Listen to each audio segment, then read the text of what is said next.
สบายดีพี่น้องตื่นแต่เช้าแต่เสียมื้อนี้นะบ่ได้ไปร้องเพลงแต่ว่าหามน้ำพี่น้องเอ้ยมื้อนี้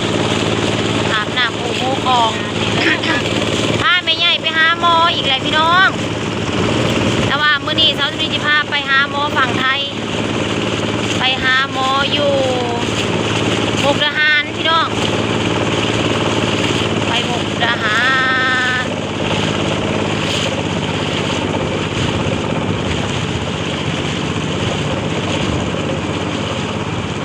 ค่อย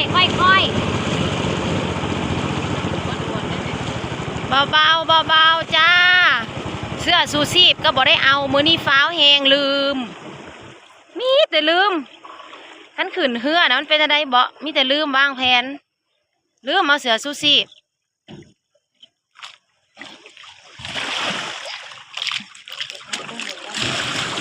โอเคมา2 คนกับคุณแม่วันนี้โอ้ค่อยตั้งสติก่อนไปขอย่างเอาทางหัวสิเป็นวินเหือไปขอบใจเด้อโดยตอนเมื่อเพื่อทางนี้เมื่อทรงมาแค่2 คนจ้าเพราะว่ามาลายกับบ่ได้เนาะค่าเหือค่าแพมันแพงค่าเหือกับคนละ100เพื่อกลับอีกก็100ค่ายมค่ายาอีกช่วงนี้กะเงินไปร้องเพลงเมื่อวานนี่พี่น้องเอ้ยที่พ่อค่ายาหรือบ่ให้เนสะเงินเท่ากับบ่มีเงิน2,000ไปหมู่บ้านนี่ก็ได้2,000 9 โมงมันปากมากับเงินลุงร้อนเนี่ยแรกก่อน1,000ยังทันหายเราในพี่ก่อนเพราะว่าเฮากับบ่ฮู้เนาะพี่น้องว่าค่าใช้จ่ายมันสิถูกหรือแพงนะเฮาก็เตรียมเงินไปเหลือกะแม่มันบ่เบิดหลายกะว้าวขึ้นแม่กับลูก2 คนหอดถ่านเลยพี่น้องนั่นจะสิถูกเนี่ยพักผ่อนก่อนบ่นั่งก่อนบ่ฮะเมื่อยก็นั่งได้ไหมนั่งก่อนบ่ย่าเติบได้ที่มานั่งอยู่นี่นั่งจังลูกวะ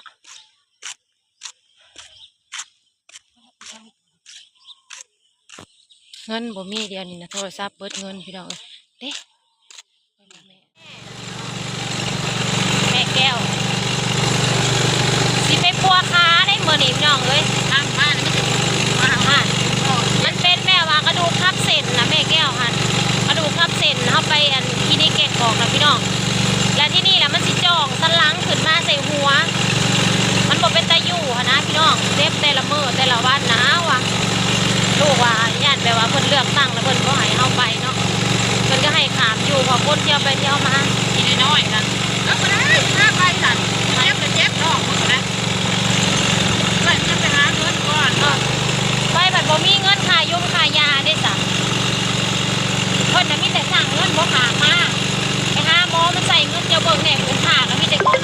แม่พ่อมันให้1,000นึงได้เบิ่งแน่น่ะนับตั้งแต่ค่าเรือค่าท่า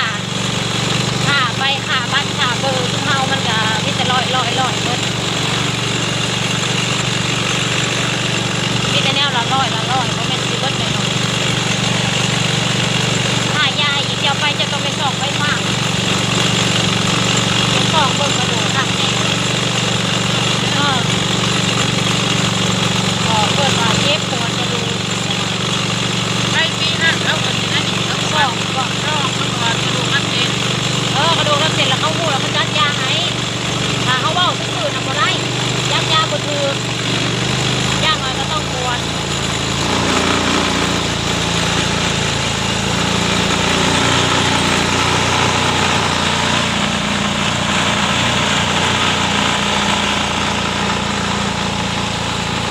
นิ้วเขาแต่เศร้าเลยว่ะ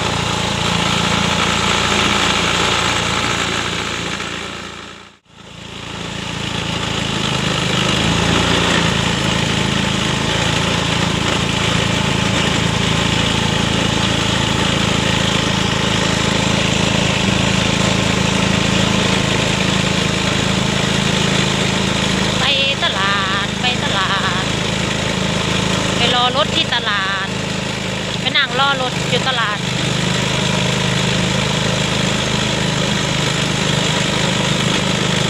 เ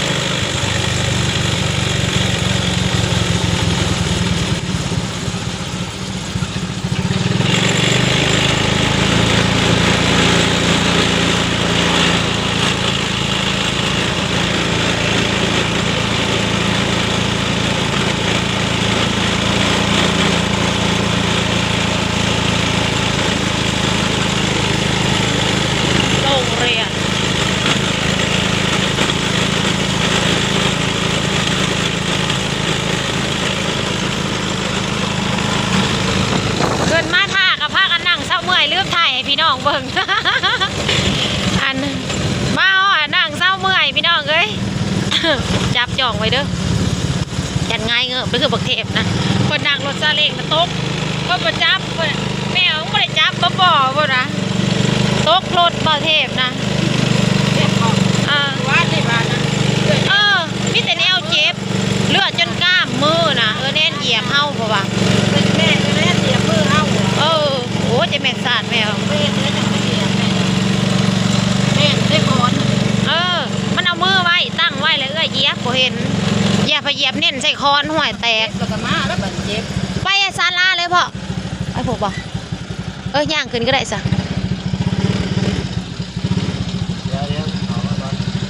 ล่ะโง่ไปส่งก็ได้ยันแล้วย่างเมื่อย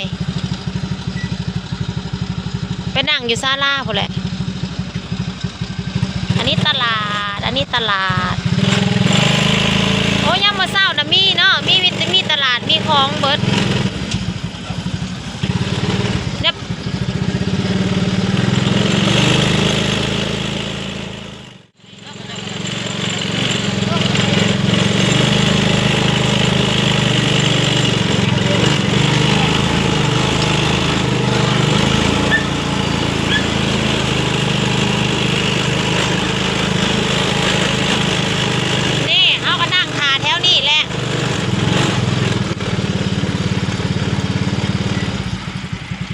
ี่ยนั่งทาแถวนี้ละ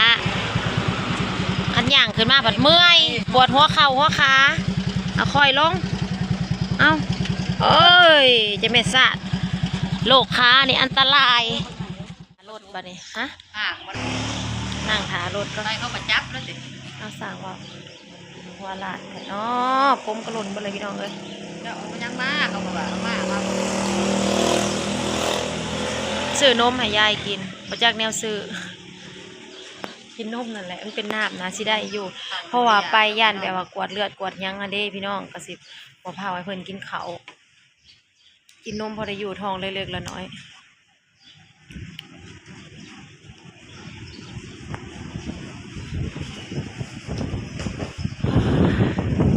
ตอนนี้ข้ามมาฝั่งไทยแล้วเราขายอะไรคล้ายเป็นพวกไปเริ่มเสียงร้อยเช้าในการอยู่คลินิกแล้วพี่น้องมาคลินิกหมอสุเทพอยู่ที่มุกดาหารจ้าหมอสุเทพเจ็บจ้าคุณแม่ก็ปวดแล้วปวดทุกโรคปวดทุกแบบเราเลยปวดแบบว่าปวดเลือดปวดเอ็กซเรย์เข่าไฟแล้วก็อัลตราซาวด์ตอนนี้นั้นขอกำลังนะคะคนปวดค่ะเพราะว่าคนเจ็บขาเจ็บแขนเนี่ยเขาก็จะรอเบิ่งเพราะว่าเคยไปไล่บาดแล้วบ่อนกระดูกทับเส้นอันนี้เลยพามาคลินิกหมอสุเทพอยู่ที่มุกดาหารจะไปนอนแต่ว่าอันน่ะเพิ่นอัลตราซาวด์เบิกแล้วนั้นนิ้วเป็นนิ้วในท่อบีท่อน้ำบีนะออกมาแล้วเป็นนิ้วในท่อน้ำบีนะคุณแม่นะบีนี่คือเคยเป็นนิ้วแล้วแม่แก้วนะเป็นนิ้วตอนนั้นเป็นนิ้วทงบีและแม่แก้วก็ปาดออกแล้วเนาะนิ้วในทงบีนะปาดออกแล้วแต่ว่าหมอผู้ปวดมื้อนี้ออกมานะเป็นนิ้วท่อน้ำบีตัวนิ้วมันจะไปอยู่ในท่อน้ำบีเพิ่นก็ว่าต้องได้ไปปาดออกหมอเพิ่นว่า